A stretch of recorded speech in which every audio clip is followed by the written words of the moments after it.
નમસ્તે વિદ્યાર્થી મિત્રો, આજે વાત કરીશું ધોરણ 11 અને વિષય ભૂગોળના સંપૂર્ણ એકમ કસોટીના પેપરનું સોલ્યુશન મેળવીશું. એ પહેલાં ચેનલની અંદર પ્રથમ વખત આવ્યા છો તો મિત્રો ચેનલને ખાસ સબસ્ક્રાઇબ કરી દેવી. કુલ ગુણ 25નું સંપૂર્ણ મોડેલ પેપર મેળવીશું. પ્રશ્ન નંબર 1, સાચો વિકલ્પ પસંદ કરી જવાબ લખો. મેઘદૂતમની રચના કોણે કરી હતી? તો સાચો જવાબ આવે છે સી, કાલિદાસ. કયા પ્રકારની જમીન ઉપર તળ ખડકોનું બંધારણ એક સરખું જોવા મળે છે? તો સૌસ્થાનીય એટલે કે સાચો જવાબ આવશે બી. ભૂગોળ શબ્દનો અર્થ લખો. તો ભૂગોળ એટલે પૃથ્વી સપાટીનું પદ્ધતિસર વર્ણન કરતું વિજ્ઞાન. નિહારિકા એટલે શું? તો અવકાશમાં તારાના ઝુંડની વચ્ચે કાળા ધોળા વાયા વાદળો દેખાય છે, જેને નિહારિકા કહે છે. હિમ અસ્માવલી કોને કહે છે? તો હિમ નદી જ્યારે હિમરેખાથી વધુ નીચે ઉતરે છે ત્યારે હિમ પીગળવા લાગે છે. તેથી હિમ નદીની અંદર જકડાઈ રહેલો બોજ વહન માર્ગમાં જુદી જુદી જગ્યાએ પથરાઈ જાય છે. હિમ નદી દ્વારા થતા આ નિક્ષેપણ કાર્યથી રચાતા ભૂમિ સ્વરૂપને હિમ અસ્માવલી કહે છે. ટેરાફર્મિંગ શું છે? નાસાના વૈજ્ઞાનિકોએ મંગળની કાયાપલટ કરવાની યોજના વિચારી છે, તેને ટેરાફાર્મિંગ કહે છે. ટેરા એટલે પૃથ્વી અને કોઈપણ અન્ય ગ્રહને પ્રતિકૂળ વાતાવરણ ધરમૂળથી બદલી તેને પૃથ્વી જેવો બનાવવાની યોજના, તેને ટેરાફાર્મિંગ કહે છે. ઉષ્માવરણ એટલે શું? મધ્ય આવરણ શૂન્ય ઉપર આશરે 80 કિલોમીટરથી શરૂ થઈ અવકાશમાં જ્યાં વાતાવરણ પૂરું થાય છે ત્યાં સુધી ઉષ્માવરણ વિસ્તરેલું છે. અહીં હવા અતિશય ગરમ અને પાતળી હોય છે. અવકાશી ઉલ્કાઓ આ સ્તરમાં ઘર્ષણથી સળગીને નાશ પામે છે. એ રીતે તે પૃથ્વીને ઉલ્કાથી થતા નુકસાનથી બચાવે છે. હવામાન વૈજ્ઞાનિક વાતાવરણમાં આ ભાગને આયનાવરણ કહે છે. રેડિયો પ્રસારણના મોજાઓ ઝીલીને આ આવરણ અને પૃથ્વી ઉપર પાછા મોકલે છે. તેથી રેડિયો પ્રસારણ માટે આ આવરણ અગત્યનું છે. નીચે આપેલા પ્રશ્નોના મુદ્દાસર જવાબ લખો. ભૂગર્ભ ટૂંકનોંધ લખો. તો વિવિધ વૈજ્ઞાનિકો અધ્યયન ધરતીકંપના તરંગો મુજબ પૃથ્વીનો આંતરિક ભાગ 30 એટલે કે 3 ભાગોની અંદર વહેંચાયેલું છે: ક્રસ્ટ, મેન્ટલ અને કોર. મુખ્ય એ પૃથ્વીનો સૌથી ઊંડો અને દુર્ગમ ક્ષેત્ર છે. તો પૃથ્વીના કેન્દ્રથી મેન્ટલના નીચલા ભાગ સુધી 2900 કિલોમીટરની ઊંડાઈ સુધી વિસ્તરે છે.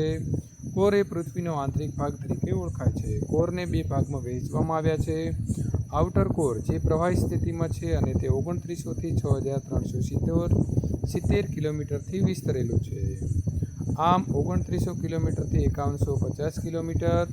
આંતરિક કોર, જે ઉચ્ચ દબાણને કારણે નક્કર સ્થિતિમાં છે, તે 500 કિલોમીટરથી લઈને મિત્રો 71 કિલોમીટર સુધી વિસ્તરે છે. આંતરિક કોરની ગીચતા 4 જીથી સેન્ટીમીટરથી લઈને સેન્ટીમીટરને મિત્રો અહીં 3 ઘાત આપી છે.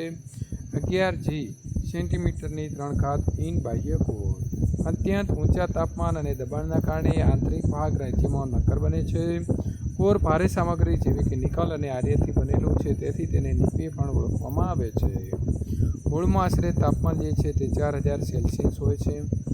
એવું માનવું છે કે પૃથ્વીની ચુંબકીય ક્ષેત્ર બાહ્ય કોર દ્વારા નિયંત્રિત છે, જે પ્રવાહી સ્થિતિમાં છે. મેન્ટલ કોર બાઉન્ડ્રીને વિસેટ ગુટેનબર્ગ ડિસ્કોનેટિવિટી તરીકે ઓળખવામાં આવે છે. શરૂઆતમાં કોર હાઇડ્રોજનથી બનેલો હતો, બાદમાં તે આયર્ન, નિકલ જેવી ધાતુ સામગ્રીમાં પરિવર્તન થયા. ભૂકંપ આલેખ પર ટૂંકી નોંધ તૈયાર કરો.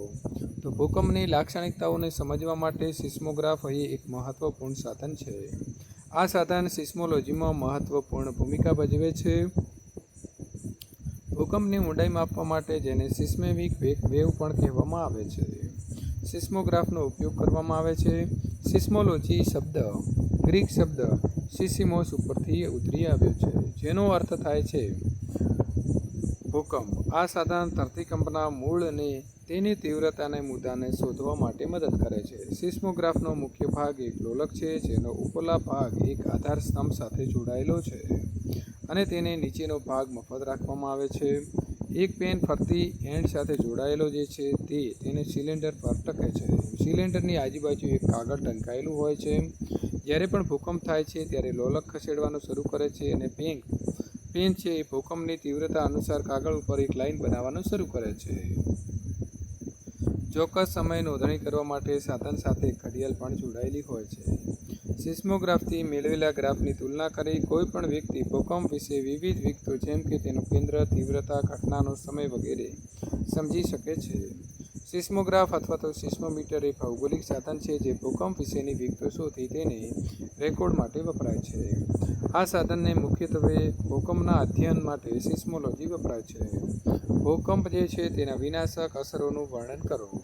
તો અહીંથી જોઈ અને તમે ભૂકંપની વિનાશક વર્ણો જોઈ શકો છો. ભૂમિખંડો અને મહાસાગરોની વહેંચણીની લાક્ષણિકતાઓ. તો આપણે લાક્ષણિકતા જોઈએ તો અહીં મહાસાગરોની સંપૂર્ણ લાક્ષણિકતાઓ આપણે પોઈન્ટ ટુ પોઈન્ટની નોંધ કરેલી છે. તમે જોઈ અને લખી શકો છો. વિદ્યાર્થી મિત્રો, આ પ્રકારના પેપરો મેળવવા માટે ચેનલને ખાસ સબસ્ક્રાઈબ કરી દેવી.